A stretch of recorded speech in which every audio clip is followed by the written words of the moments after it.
Often of East Asian languages and culture. And in the past, the master of this ceremony has been either the director of the center or the chair of the department. But this year, both of them are traveling overseas on important business. And so I was asked to substitute, mostly because I have this big red gown and look like a cardinal. And I also want to say Happy Father's Day to all of the fathers here. This is very important. I remember some 20 years ago when I first got to Stanford, I ran into a former professor of mine on one of these days. And I was very happy to run into someone that I know. I went up and greeted him.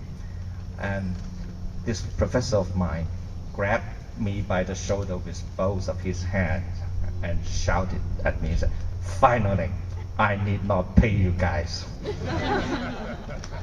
But no matter what, with or without any joy, and in paying Stanford, over the last few years, I want to say congratulations to all the fathers for having brought up such a wonderful child of yours. And congratulations to all the students. And after today, you're student no more. And I'm going to next on some of the people on the brochure are not here because they are either participating in other programs or not or unable to attend the ceremony. And now I want to invite our student representative to speak. The first speaker is Max Clark of East Asian Studies and Japanese, BA.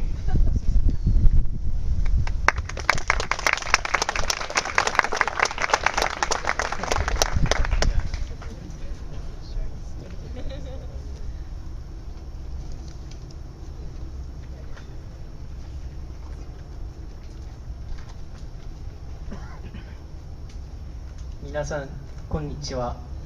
それでは始めさせていただきたいと思います。Good afternoon, everyone. I am so happy to have the honor of speaking before all of you today. 5 minutes does not afford the opportunity to fully reflect the last 4 years of our experiences here at Stanford. But, as I have learned after multiple revisions of my honors thesis, brevity is key. Prior to my commencement at Stanford, I believed that my undergraduate career would follow the path to becoming a lawyer, or a computer scientist, or a biomechanical engineer. Clearly, my vision of my future was anything but fun. But shortly after matriculation, I opened my eyes and discovered the wealth of academic disciplines available for us to study. I took the plunge and tried something different. I enrolled in a variety of different coursework and discovered that Stanford provided all of us, thank you, the opportunity to tailor our education to our own specific interests. Like many of my classmates will attest, the availability of a diverse curriculum afforded us the opportunity to learn about subjects with which we were unfamiliar and would potentially become very interested. The university gave us a priceless opportunity, the opportunity to not only discover, but also to follow our passion. What started out as a floundering interest in Japanese language my sophomore year evolved into a deeper appreciation of and interest in Japanese art and history. My studies abroad in Hokkaido and Kyoto gave me a unique opportunity to gain more insight into traditional ukiyo-e prints and ultimately ignited the concept for my honors thesis, exploring the expression of Japanese folklore in contemporary art mediums. In other words, video games. While Stanford has afforded each of us great opportunities, we have also received support and encouragement from the East Asian Languages and Cultures Department. In fact, many of us have already accomplished a diverse array of incredible achievements. My classmates have been nothing short of inspirational. For example, in addition to her extended humanitarian work in Japan, Emily Evans studied disaster prevention methods in politics. Leslie Nickerson took these opportunities to explore gender inequality in China, focusing on the causes and consequences of gender discrimination. While our scholarly interests may be diverse and have taken us to geographically different locations, we are united by the passion for academic exploration that Stanford has cultivated within us. I hope you join me in anticipation of the unbridled opportunities that lies ahead in the days ahead. I want to thank Professor Matsumoto for inviting me to speak. I would also like to thank Professor Lee, co-advisor for undergraduate studies, and of course, Professor Ban Wan, chair of the Department for East Asian Languages and Cultures, and to all the rest of the faculty in the department. We want to offer our sincerest gratitude. Finally, we want to be sure to thank Stanford University for the opportunities they have given us, the department staff for all of their assistance over the years, and our families and friends for their unfailing support. Thank you.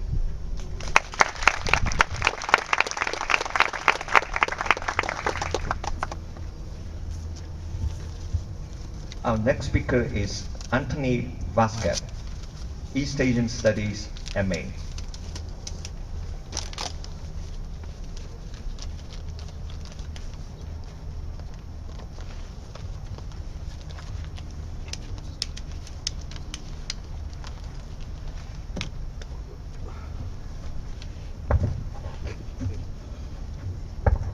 All right. Associate Director Groshwitz, Christine, distinguished guests, family, friends, everybody else. It is an honor to be one of today's speakers.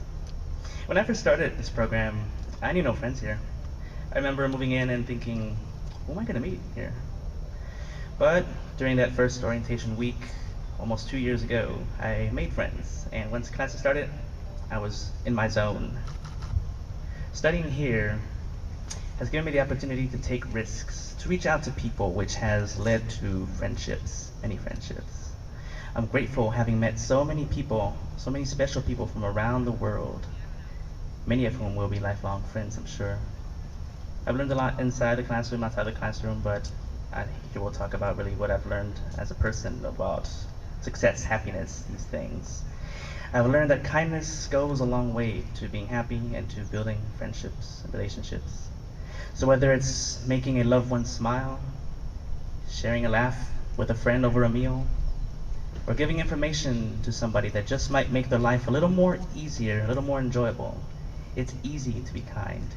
It's easy and satisfying. It's also easy to walk unafraid when you're confident and determined.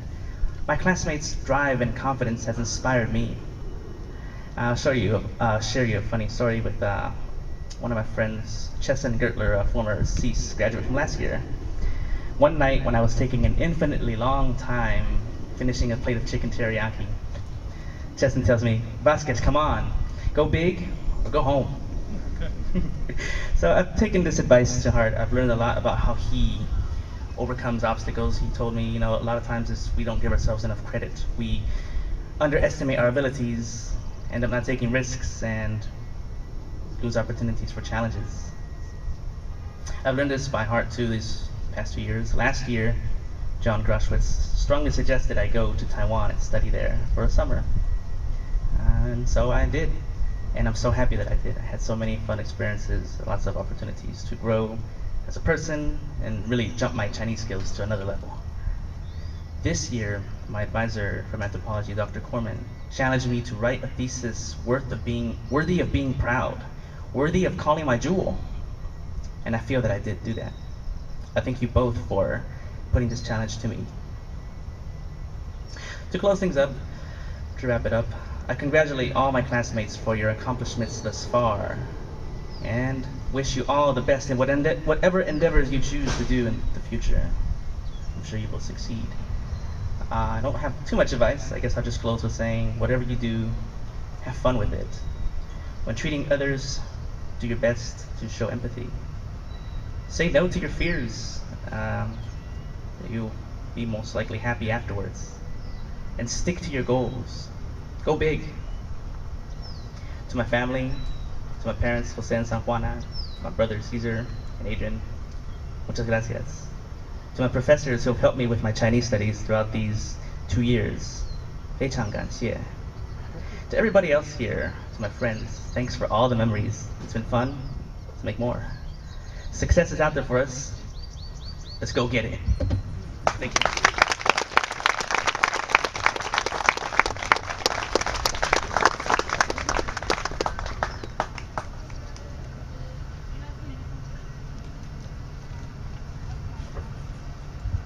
Our next speaker is Fang Chongzhan, Chinese PhD.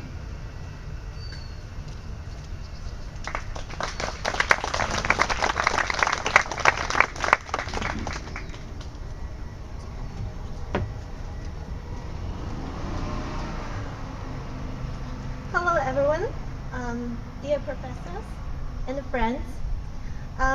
Once a young Chinese fellow told me that a PhD in the humanities, especially a female PhD, looks like an alien from another planet to him. This was very upsetting to me. Had I spent all these years of my golden time working my head off just to turn myself into an amorphous monster in Men in Black? As his remark made clear, there are people who cannot understand what drives us to invest all our youth, energy, and spirit in something as abstract, as theoretical, as impractical and unprofitable as literature and linguistics. This question persists, and only we PhDs have the answer. 5 years ago, I arrived in the department with my long life goal for Chinese language and linguistics, believing I would write the best paper ever on Chinese structures. I began a protracted battle to acquire 135 credits. 135. Can you imagine? Course by course, it took me 3.5 years to achieve this. Finally, I was free to focus on my Chinese structures, but then I realized that the best paper, or even a good paper, wasn't simply a matter of passion or dream. I have grown up intellectually and academically. All those years of coursework, term papers, readings, theses, all this training has helped us build up an ability to learn effectively, think critically, and research independently. The long process of dissertation writing, so stressful and full of frustration, is also interwoven with joy and excitement. As we move on to the next stage of our life journey, this experience will become an inexhaustible treasure that nourishes us moment by moment. I would like to express my deepest gratitude to my professors, Professor Sim, Professor Trowgood, Professor Wang, and all the professors in the department. You are the lighthouses in our lives. Your high academic standards have enabled us to become fully qualified Stanford graduates. It is because of your merciless assignments that we finally understand how to read and write. I only hope you may take some pleasure or even excitement in our company as well. When you see us struggling, frustrated, or excited, exultant about term papers or dissertation topics, do we remind you of your own PhD student days? We hope so, just as we hope someday to be people like you. Pursuing an academic dream is not easy. There are sacrifices involved. Most of us have left our family and friends behind to come to this country and to California. While our college friends back home enjoy good jobs and easy lives supported by their family, we sit alone in the library on a windy Friday night and nibble at a cold sandwich. But we do not complain. This is life we choose, and we know if you're going to try, go all the way. During our years at Stanford, our curious minds have opened and broadened in response to different cultures, ideals, and values. As people, we have become more open-minded and unconventional, and have learned to empathize with those who had nothing in common with us but their humanity. We will carry all we have learned and experienced here with us into the next wonderful chapter of our lives. Thank you.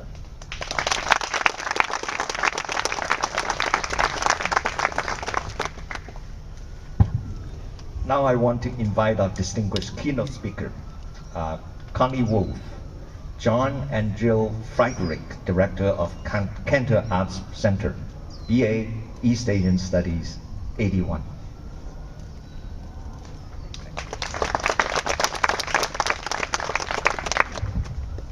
Thank you so much. I'm just honored and delighted and humbled to be here, and I have to say that I'm feeling a bit old. When I was recently giving my email address to a group of students here at Stanford who knew that I got my undergraduate degree here, they asked me if it was the same email address that I used when I was a student here. Some of you are laughing because you understand the joke here. Others are not because they can't imagine a world without email addresses. So 31 years ago, I stood like all of you students here in your robes, feeling really excited, really nervous, and probably pretty full of myself. And so ready to be out of my robe, so ready to be with my friends, to claim my place in the world. Not quite ready to say goodbye to Stanford, but felt excited about starting a new life with my new Stanford friends. My parents stood beside me proudly, grateful that the tuition checks had finally come to an end. As a graduating gift, they bought me a lifetime membership to the Stanford Alumni Association, which seemed like I had just lost the lottery and won the prize for the most impractical gift of my life. More on that later. I don't really remember anything that my graduation speaker said, nor do I remember if anyone even spoke at this particular ceremony after the main graduation. Needless to say, the speaker was not Cory Booker, who really was inspiring. Nor did I even really understand or care about the challenges and struggles that we would face the next morning when we were no longer called a student. No one really cared about East Asian Studies majors. My mother worried a lot. Will I ever get a job? Why wasn't I interviewing for jobs like all of my other classmates? What would this degree amount to anyway? And why didn't I stick to my original plan and major in mathematics like I said I would when I applied to Stanford? The economic challenges weren't that different back then. Unemployment would soon hit the double digits, even higher than what we face today. And just as I was graduating, the interest rates were reaching 20%. It's just unfathomable today. I really don't remember any of that either. In fact, I only know this now because of the economic comparisons that you read in the paper, or to confess, I Googled them. And just a reminder, the verb Google did not exist in my days at Stanford. My sentiment at the time was I couldn't be bothered by obstacles that seemed beyond my control. Everyone said I would never get a job in an area that mattered to me.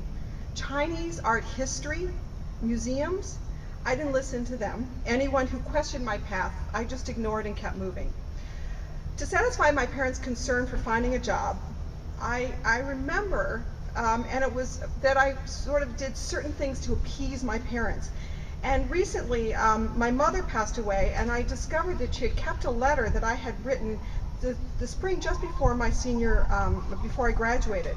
I had sent it as proof to show her that I was really trying to get a job. I'd sent a letter to the president of the Asia Society in New York City. I'd never met him. I had no idea whether there were any jobs. And I was charmed to discover in rereading it that my 2-page letter focused on what I learned as an East Asian Studies major.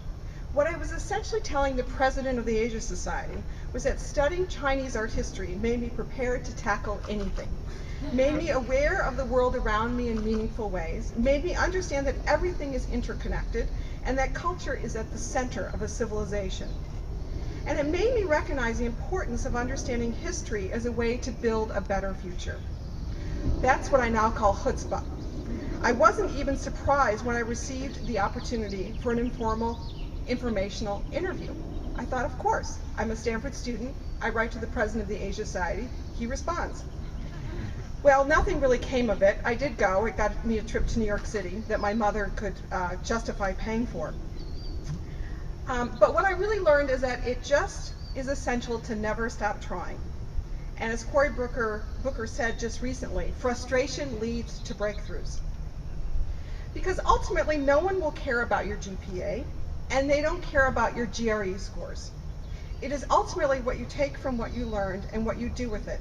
So now is your moment to think about what you will take with you, the memories, the experiences, and those aha moments that will guide you each and every day. I suspect most of you graduating didn't grow up with a very clear objective to become a graduate of East Asian Studies at Stanford. I'm not sure that would have gone over so well on the playground. Think for a moment about your own path. Why did you make this decision? For me, it was walking into a class here the fall quarter of my sophomore year to take a class on the Introduction to Asian Art. I knew at the time something was happening as I sat in those lectures, but not to the effect that I now know. My world changed and I realized it would never be the same. It doesn't matter that I'm not pursuing a career that is directly related to East Asian Studies, but my world opened up. Chinese studies allowed me a new lens to see the world. For me, it was and still is something quite simple. I learned to think here at Stanford, how to frame a question, how to analyze a situation, how to do research that allows for new ideas to emerge. It was a lens of understanding the complexity of culture, life, and history. That to study one idea requires an understanding sensitivity of that complexity. So it wasn't just the brushstroke of a Chinese masterpiece.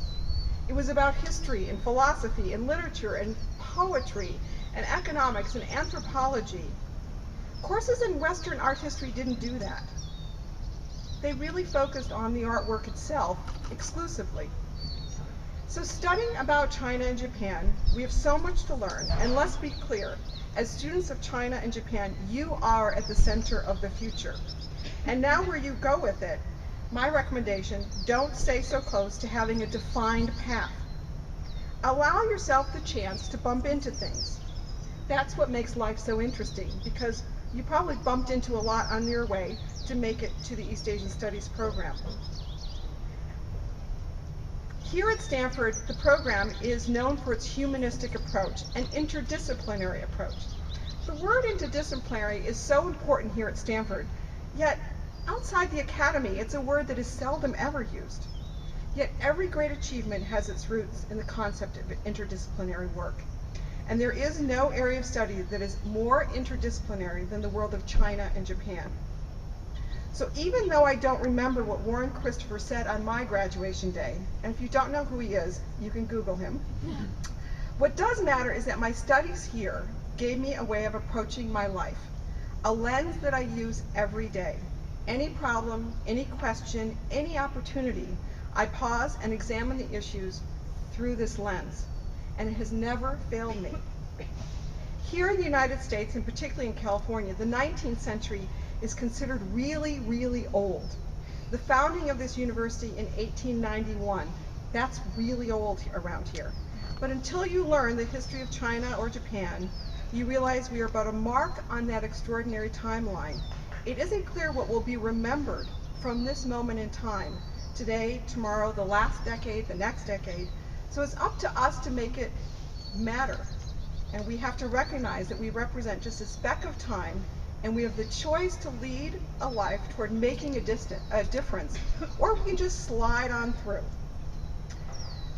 So to the parents who have been supportive of your sons and daughters, who have had to wonder what will they do with a degree in East Asian Studies, congratulations on your children and what they have achieved. And don't let anything take away from the pride that you feel at this moment. And believe me, they've learned a lot, and they will go on to do extraordinary things. To the siblings and other family members who are here and to survive the heat and all these activities, don't worry, it's almost over, and you don't have much more to go through. To the faculty here, the ones who inspire us, all by their dedication, their research, their ways of thinking and learning that challenge us to dig deeper and keep asking questions, thank you for all you do.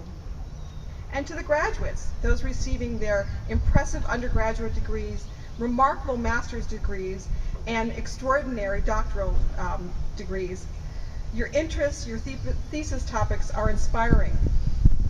And I wish you the best and congratulations. And that impractical gift, that lifetime alumni gift, actually was one of the best gifts I could ever receive. It kept my Stanford years, my Stanford memories alive and connected. It allowed me to always have this touch point. What I felt 31 years ago sitting in that chair, young, full of adventure, and never taking no for an answer. We are inspired by what the students and the faculty continue to achieve. It is a community that is yours, and the community here in the East Asian Studies Division, it marks us for life. I had no idea that 30 years later, what I learned studying with the faculty in Chinese studies, that it would matter as much as it has, and that my journey would end up putting me right here in front of all of you. I lost all of my Chinese language abilities. So I do not give, that's my problem, it's not the university's problem. 30 years and I have really gone astray. But there was one phrase that I always remember. I'm going to pronounce it incorrectly so everyone can correct me. But it's an old-fashioned phrase, and it inspires me every day. And it's the phrase manzhou, which means to walk slowly, to go slowly. And it's something that reminds me to slow down every day as I rush in between everything. So I ask for you to go forward, go slowly, go safely, and allow yourself to bump into a thing or two, and let the journey go on its way, and don't be so rigid about where you'll end up. And always remember the humanistic side of whatever you do, that notion of interdisciplinary. Let it lead you to places where you matter, and where through history, this will be one of those incredibly rich and luscious moments that generations celebrate and hold high, where art and culture flourishes, innovation is constant, integrity reigns, and where each life matters. Manzhou, look around, take it in, keep going, make a difference. Good luck, have some fun, and don't forget the new lens you have to see the world, and work with what China and Japan has taught you. Now it is time for you to teach the rest of us. Thank you.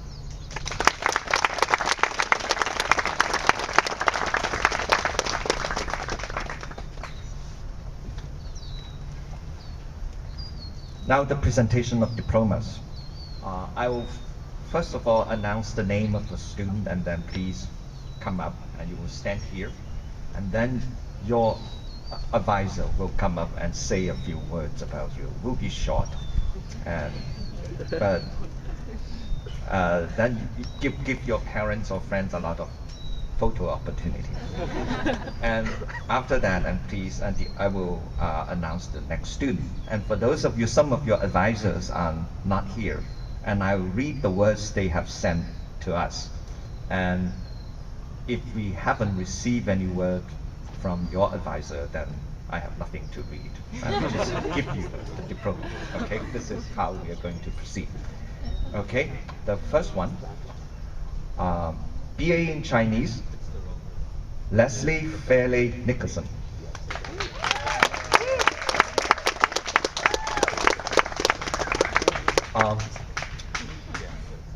Professor Matthew Summer cannot come, and he has this. Fairley wrote an excellent thesis in which she explained how systematic gender discrimination in China has produced a radically skewed sex ratio through selective abortion and unnaturally high rates of infant and childhood mortality for girls. She shows how the long-standing traditional preference for sons, that is rooted in both Confucian values and the material pressures on peasant livelihood, have combined with new factors such as the one-child policy and other government initiatives to produce this mounting demographic crisis. In the process, she explores related issues such as the crisis in women's health care, education and employment, and the shockingly high rate of suicide among young rural women. The result of a nuanced, sobering, and compelling analysis of gender discrimination and its attendant social pathologies in China today. Congratulations.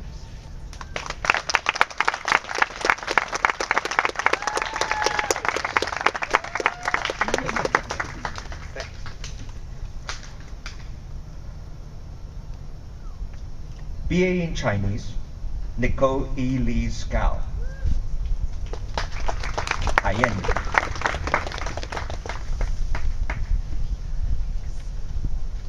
So the one thing Nicole was certain of when she began her freshman year at Stanford was that she wanted to study Chinese. She has always been interested in the Chinese language and culture, and Stanford gave her the opportunity to explore, to learn, and to grow. She's very thankful to the department faculty for their enthusiasm and expertise has fueled her desire to one day master the Chinese language. This summer, she will be attending an accelerated accounting certification program before returning to Stanford to finish her master's in management, science, and engineering. She hopes to become a CPA and feels that her studies in Chinese and MS&E will serve her well in her professional career. Congratulations.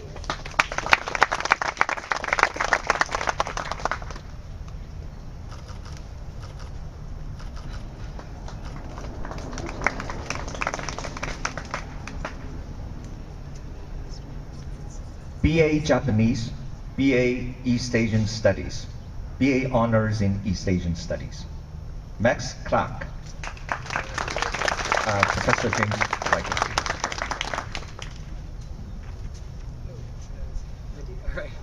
All right.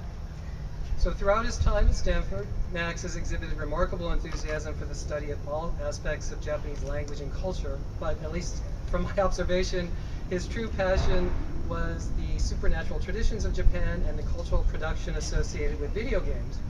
This interest animated his honors thesis titled Marrying Tradition and Modernity, Magical Animals and Fantastic Monsters in Japanese Video Games. This extremely rigorous study wove together, so speaking in interdisciplinary approaches, contemporary video game theory, folklore studies, and Japanese cultural history. Max will have an opportunity to continue his study of this topic next year when he begins his tenure as a coordinator of international relations for the Japan Exchange Teaching Program. Max's long-term professional goal, at least as of now, is to pursue an advanced degree in Japanese cultural studies. Congratulations.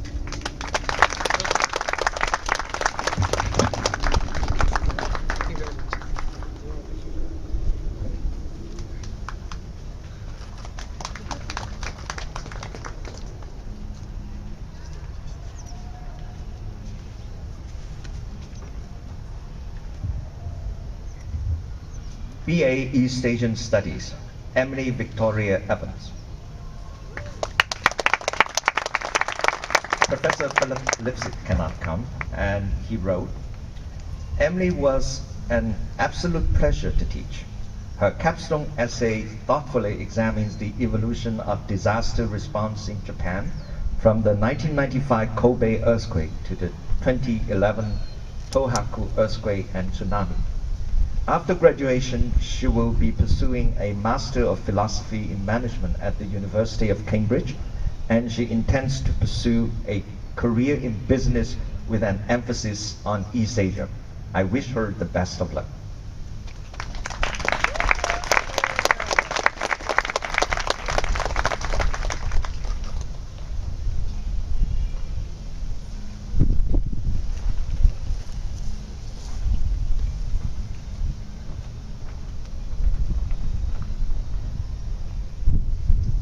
BA East Asian Study, James Junbok Lee. Professor James Riker, please.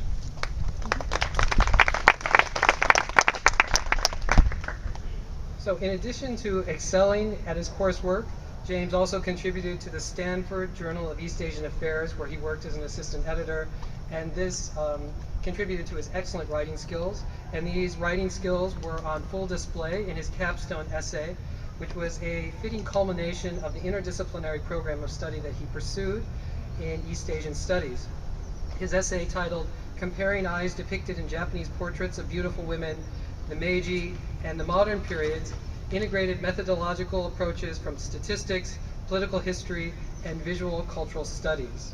An earlier version, and this is quite impressive, of the study was published in the professional journal Plastic Surgery Journal. In just a few weeks, James will begin employment at an international private equity firm based in Seoul, South Korea, His long-term career goal is to attend law school and pursue a Juris Doctorate degree. Congratulations.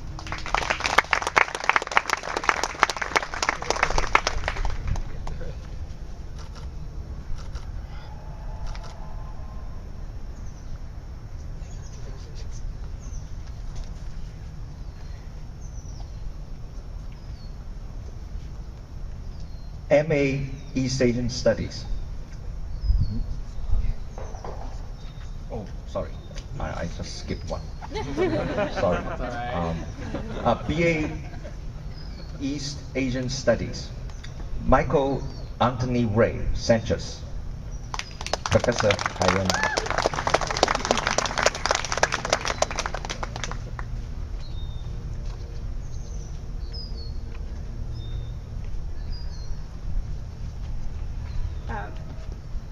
Mike's advisor, Professor Wang, cannot be here today, so I asked him to send me a few words to share with you. So this is what Mike has to say. He will be doing public policy work at Stanford's Office of Government and Community Relations as their new program assistant this next year. In fact, he started the job just this week, right?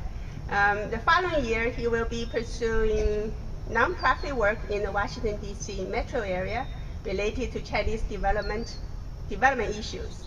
After that, he plans to obtain his JD in international law and sees himself take on pro bono cases related to China and the developing world.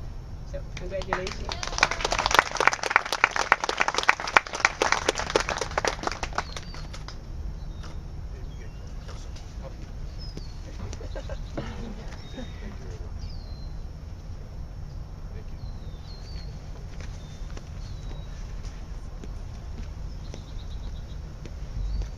Now it's MA.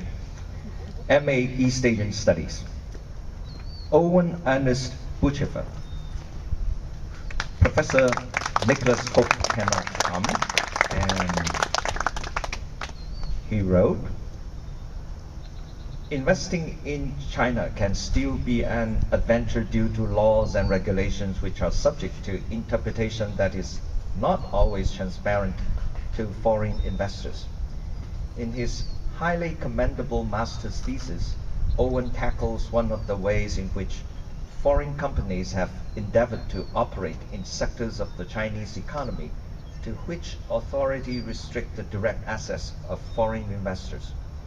His well-researched and well-written thesis tackles the issues surrounding the variable interest entity.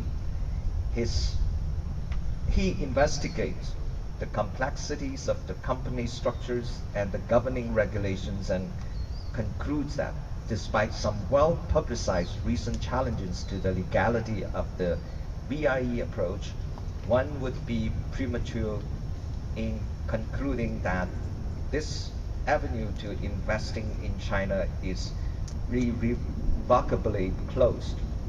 Congratulations to Owen on an impressive piece of research.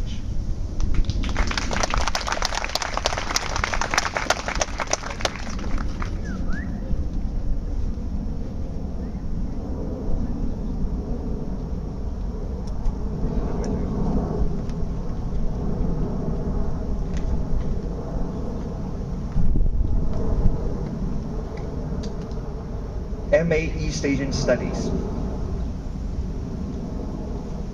Hanja Chong. Professor Michael Amakas cannot come, and he wrote, Chris is one of the best students I have been privileged to teach during the past decade. He is a careful researcher who thinks with rigorous analytic detachment and writes precisely and concisely. He is destined to go far personally and professionally. Congratulations.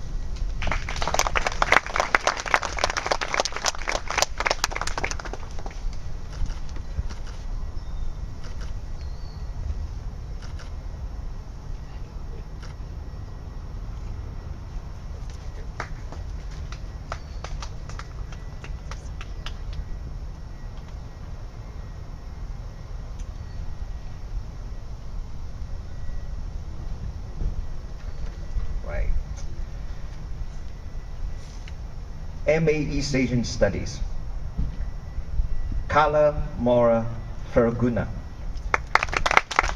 Professor Dan Slade.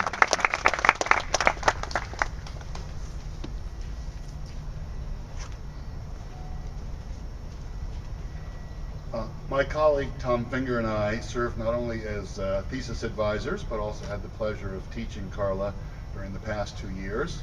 And she has always been a source of not only pleasure in terms of her performance as a student, but we've always enjoyed our contacts with her outside the classroom as well.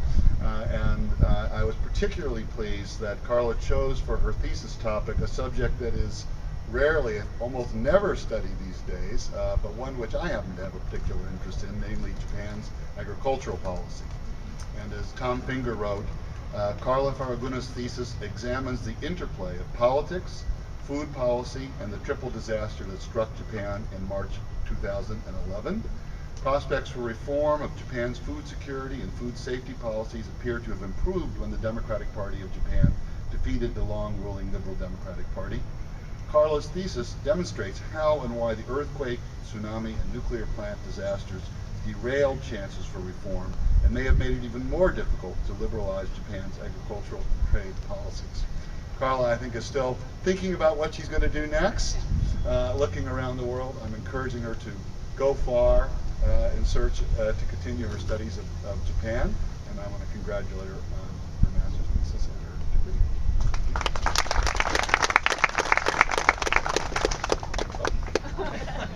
Most important.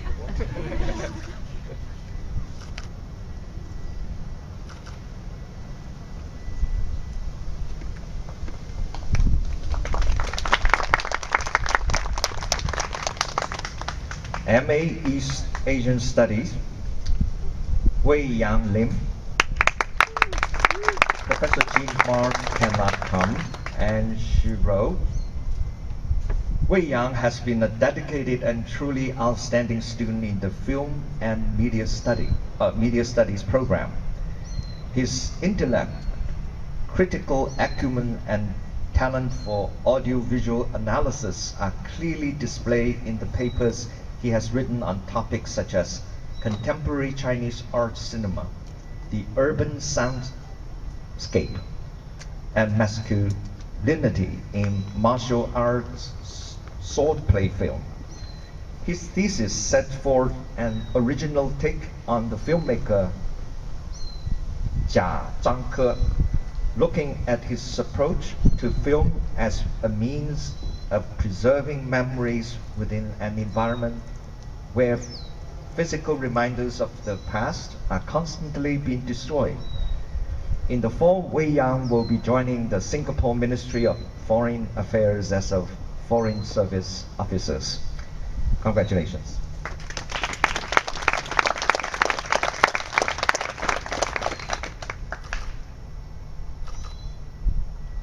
Thank you.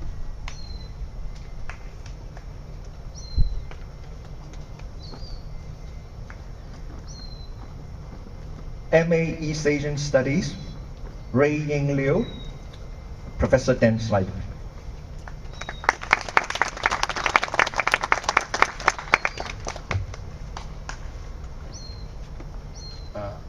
Ray also has been both a student of mine as well as I've been her thesis advisor, and she chose a subject that I have a deep and passionate interest in, and she really approached it in a way that I thought was novel and incredibly thoughtful. The Sino-Japanese relationship is a subject of extensive study, including the contemporary period when, in contrast to the pre-war era, we find a stagnant Japan confronting an ascendant China. And in her thesis research, Ray Ying Liu looked at this complex and somewhat tortured relationship through a very unique lens, that of travel writing. She compares the Japanese travelogues of China, written earlier in the 20th century, with those penned currently by Chinese travelers to Japan. And in contrast to a conventional understanding that this is a relationship riddled with tension and hostility, she found an intriguing parallelism, if not an empathy, in the mutual perceptions that are being formed.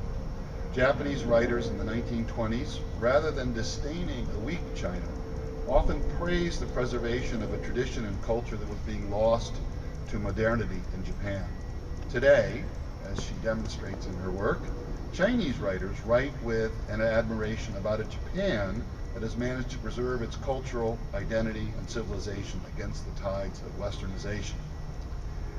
As Ring observed so perceptively, both Chinese and Japanese travelogues have reimagined the other in a search for their own national identity. And she spent her time after completing her bachelor's degree in China studying in Japan, and I think that she really offers a wonderful example of someone who has worked very hard to understand both cultures, and that's something to be treasured in the world we live in today, and I congratulate her very much on her work in getting her degree.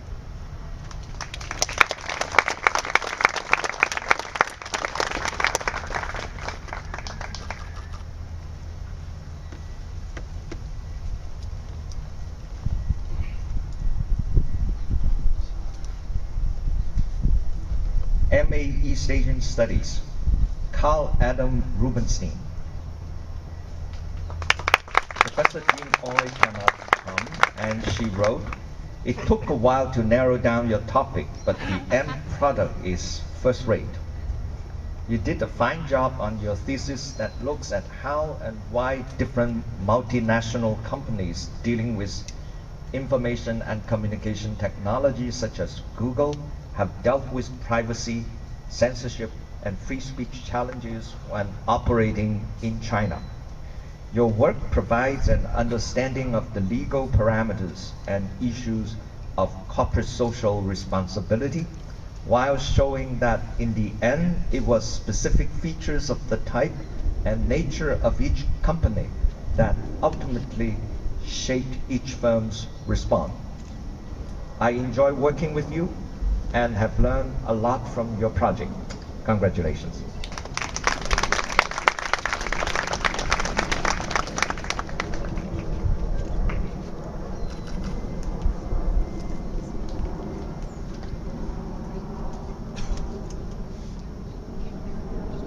MA East Asian Studies, Anthony Vasquez.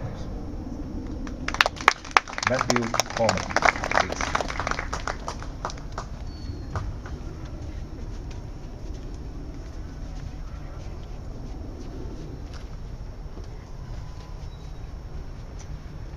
Of the MA students that I've advised for the Center for East Asian Studies over the years, Anthony Vasquez packs a potent punch. He is one of the most creative and hardworking students to ever grace my academic door. Reading everything I could toss at him, he devised an insightful and sophisticated MA thesis examining a hugely influential, yet little studied spectrum of the contemporary Chinese landscape. That is, local radio shows in China that inform listeners about global travel. His thesis explores what Chinese broadcasters, working out of far-flung outfits from Urumqi to Xiamen and Sichuan Travel Life Radio, are conveying to their listeners. He argues quite convincingly that programming, whether about sojourning to Europe, Fiji, or Korea, aim to inspire in listeners the desire to actively participate in the national and world economies and promote new ways of being a person in China. More specifically, he argues that Chinese travel radio is promoting a new way for people to be citizens in the Chinese polity by paradoxically experiencing the wider world. Whereas previously in Chinese history, people left home to sojourn abroad as a means of economic survival, these broadcasts that Anthony has studied incite a yearning today to leave home, consume the world, and return loaded with experiential surplus. This MA thesis, like Anthony himself, opens new doors of knowledge for East Asian studies. Please join me in congratulating such trailblazing accomplishments.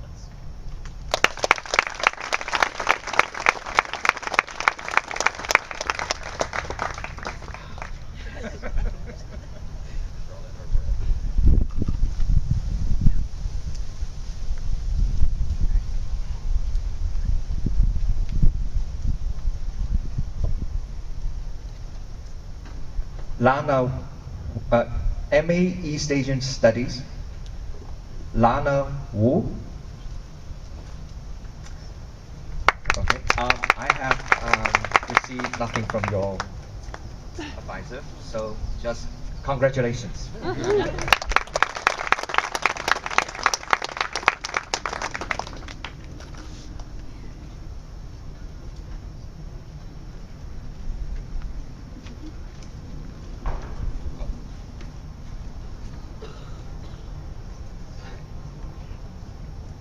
MA East Asian Studies, Cheng-hung, Professor Dan Snyder, please.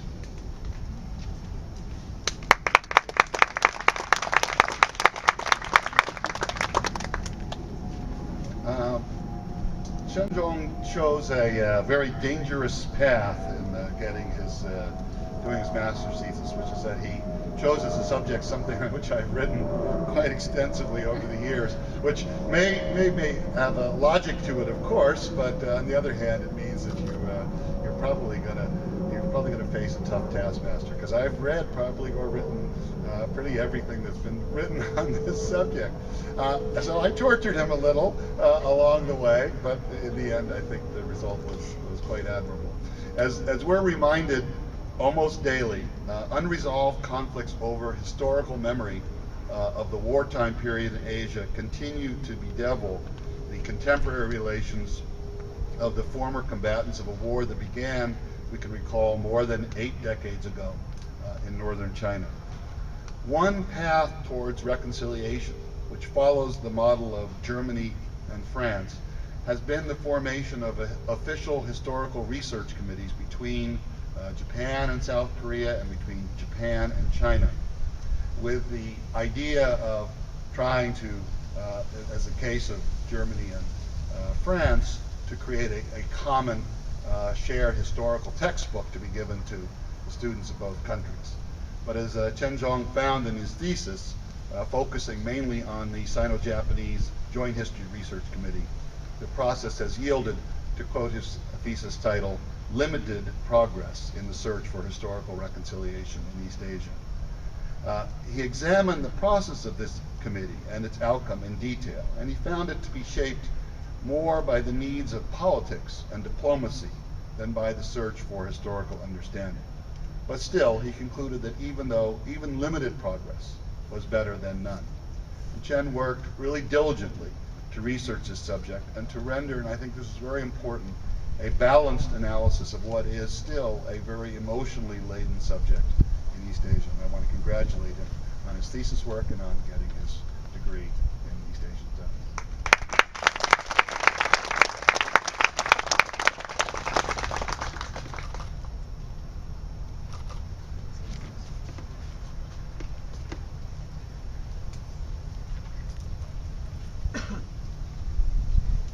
MA Chinese, Genevieve Nadine Andreas. Professor Wang Ban is not here, and he wrote, Genevieve is a dedicated student imbued with a perfectionist sense of professionalism. She has done an excellent job in her coursework, and her MA thesis, a translation of a portion of Yang Jiang's We Three, attests to her masterful command of literary Chinese and English. Congratulations.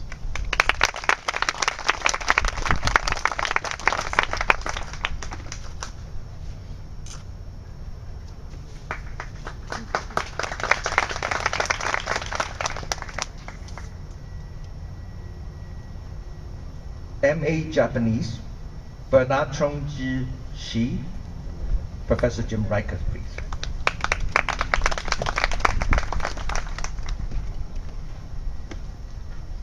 So over the past 2 years as a master's student in our department, Bernard has demonstrated an impressive affinity for reading and analyzing Japanese literary material.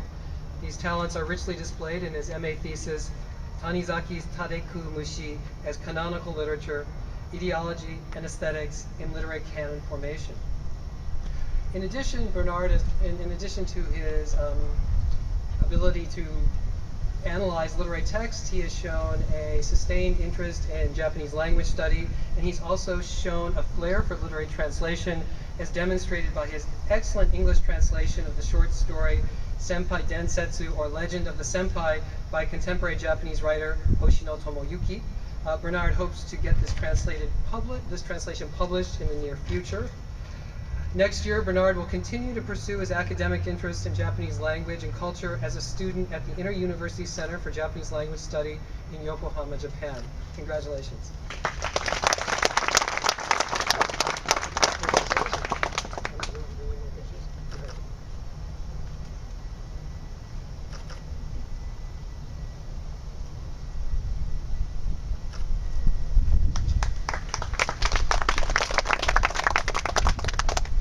MA Japanese, Melvin Su. Professor Yoshiko Matsumoto is not here, but she wrote, Melvin is a self-effacing and very hardworking student. Among his many interests in East Asian linguistics, Melvin decided to write his MA thesis on borrowings between Chinese and Japanese. It is regularly claimed that words and expressions in one language that were adopted or borrowed by the speakers of another language will never return home, so to speak, and the donor language will never be affected by the borrowing. Growing up in Taiwan speaking Mandarin as well as having a high proficiency in Japanese, Melvin noticed that there are many compounds that originated in Chinese that return to Chinese in Taiwan via Japan with semantic and phonetic modifications. Words such as those of society, expert, noodles, and taxi drivers are some examples. The phenomenon is fascinating and makes us think of the interesting history of human and language contacts. Congratulations, Melvin, for obtaining your master's degree in Japanese linguistics. I'm very sorry that I'm in Germany now and I cannot be putting you on this glorious day in your life, but I'm delighted that you have decided to stay another year in the program to pursue another degree in Chinese linguistics. And the sentence was cut off here, and something else, but it is not there. I'm sorry, but congratulations.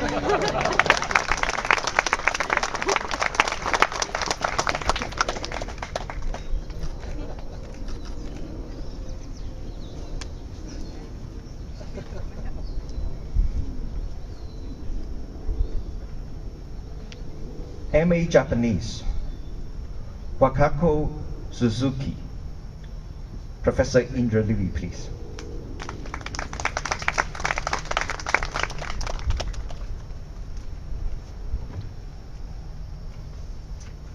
Wakako, you have been a true pleasure and a privilege to work with over the last 2 years as your thesis advisor.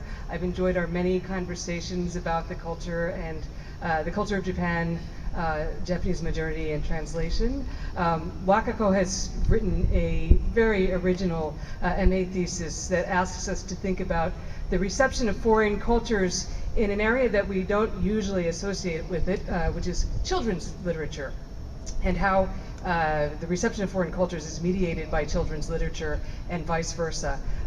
This is, as Wakako writes in her thesis, Japanese modernity is multi-layered, and the work that she has done, this very original and independent research, has added to our understanding of one more layer that has been neglected so far.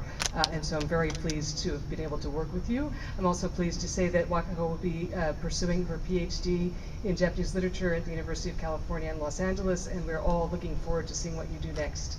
Thank you, and congratulations.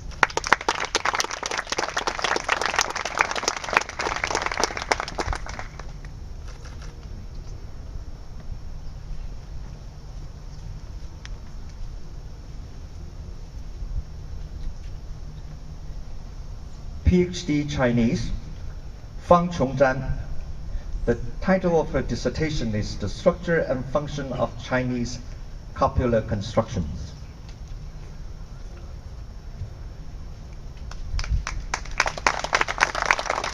Function is a dedicated student and truly a joy to work with. And she grew up on an island on the other side of the Pacific Ocean. And after she graduated from Beijing Language and Foreign University, she taught Chinese for a few years with the inter-university program in Cheng-hung University. And that was the best, in my opinion, of the Chinese language program in Beijing. And before she came here, she earned an MA degree from UC Santa Barbara. And her dissertation applied the theory of construction grammar to a historical study of the Chinese language. Her work has helped us understand better how the Chinese verb, like the English verb to be, emerged in Middle Chinese and changed into the ways it is used in modern Chinese. And she has just passed her PhD oral exam, and in the fall she will teach as an assistant professor at East China Normal University in Shanghai. And congratulations.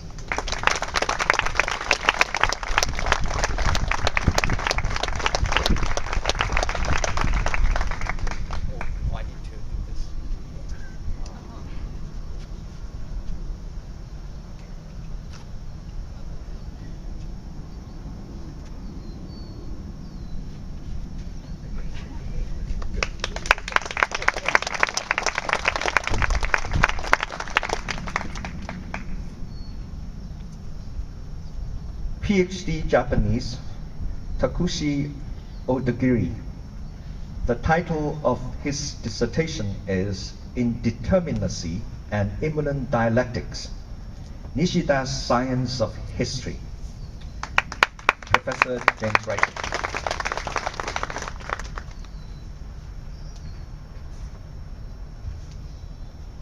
In addition to his doctoral degree from Stanford, Takushi also holds a medical doctor degree from the prestigious University of Tokyo. His dissertation, which is titled Indeterminacy and Immanent Dialectics, Nishida's Science of History, is an extremely rigorous interdisciplinary study that implements methodologies from the disciplines of philosophy, religious studies, and literary studies. In the past year, Takushi has racked up a quite impressive professional resume, and I would imagine something that none of my colleagues could approach, in the fact that he has taught as an adjunct professor in the School of Medical Studies at Hirosaki University in Japan, and in the Department of Asian and Middle Eastern Studies at Duke University as a visiting assistant professor. In addition to his teaching experience, he has produced a wide array of scholarship in a variety of disciplines, including philosophy, literary studies, and medical sciences. His work has been published in a variety of peer-reviewed journals, including Tetsugaku, which is a Japanese philosophical journal, Philosophy and Ethics in Medicine, and Philosophy East and West. And he is currently weighing a number of options for next year. Thank you. Congratulations.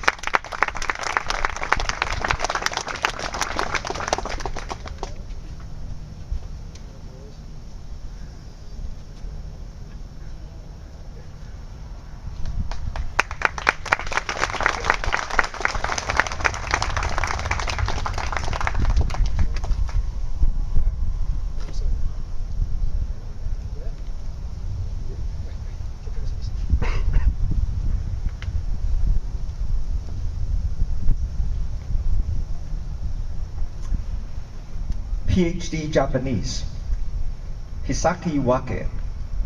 The title of his dissertation is The Literature of the Echoing Chamber, Nakagami Kenji and the Theory of Utahu. Professor Indralini.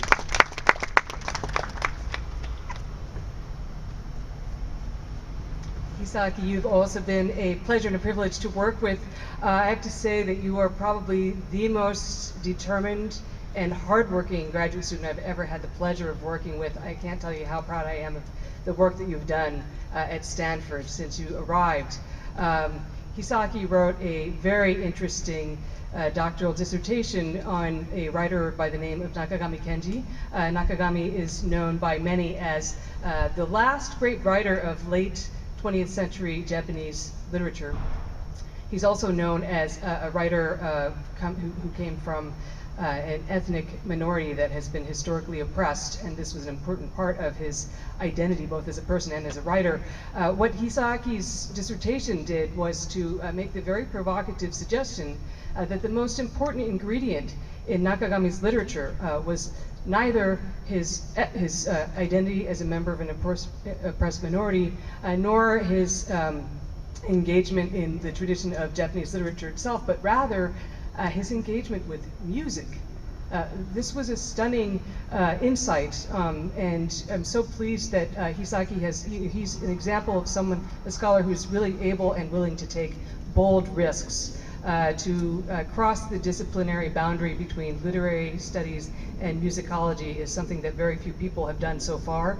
Almost no one has done it in the field of modern Japanese literature, and so he has really opened up new avenues of inquiry. We're very excited about the work that he has accomplished, and I congratulate you most heartily on your achievement.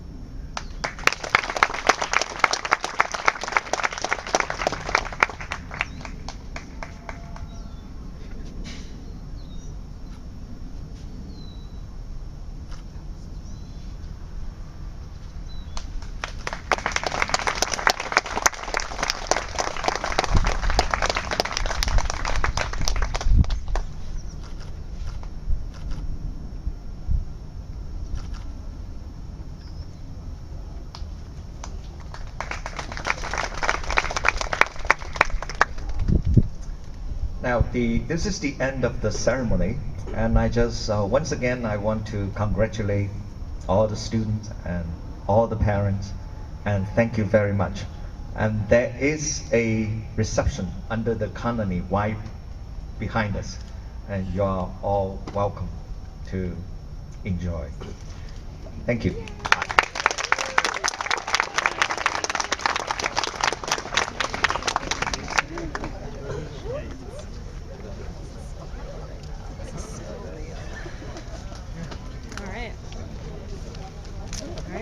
Congratulations.